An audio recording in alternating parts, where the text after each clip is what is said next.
So when I'm gonna concrete a light in, first thing I'm gonna do, you have a postal digger, that's great. Today I forgot mine, don't have one here. So what we're gonna do, we're gonna cut us in a little square hole to put our concrete. All right, now what we're gonna do is get our path light set up. Glad we got that on camera, that's good. That's what you don't wanna do or have happen. Let's take a look at this. Give you a better view here of what's going on. Get my shadow out of the way here. So you can see, I've got that dug down about 6-7 inches. The stake is just barely in, holding that. And now I'm gonna fill that hole with concrete. Take my little tag off here. All right, so we got our path light in there. Then what we're gonna do, take my wire, I set this up and over. I don't wanna really concrete that in. I'm just putting dry concrete in, it's not mixed. All I'm doing is pouring it right out of the bag, basically, into here. I'm gonna get this down into here. This is not my first rodeo. I have been doing this for years. Yes, it can shift. Yes, things aren't always perfect, but it's way better than not putting any concrete around them. I can promise you that. So people are like, well, there's freezing and thawing, and you're right.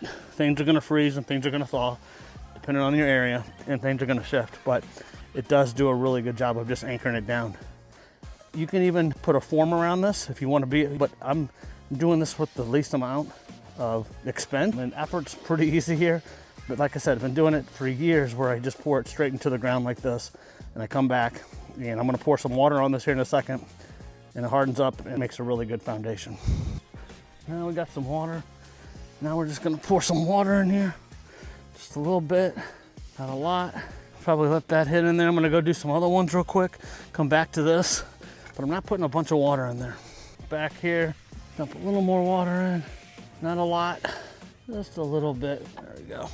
And I'm not too worried yet on making sure this is gonna be to the eye. I wanna make sure that it looks straight, but until it really starts setting up here in another 15 minutes, that's when I gotta make sure it's perfectly straight. But to the eye, this looks pretty good right here. All right, so now this stuff is starting to set up, so I'm gonna take and I'm gonna put my dirt in, pack into this thing here. And there's still room, this is still gonna move around until it's completely hard. Now I can top dress it, make it look nice and pretty. Now that I got all my mud packed in around it, once again, there's gonna be a little movement in this path light until it completely hardens. But you come back the next day and they're nice and neat. We want to make sure our mulch looks nice and neat. There we go. We don't want it real lumpy looking. We want it nice and flat. All right. Let's take this off. Now we're going to stand back and look at this at a couple different angles. Make sure it looks straight.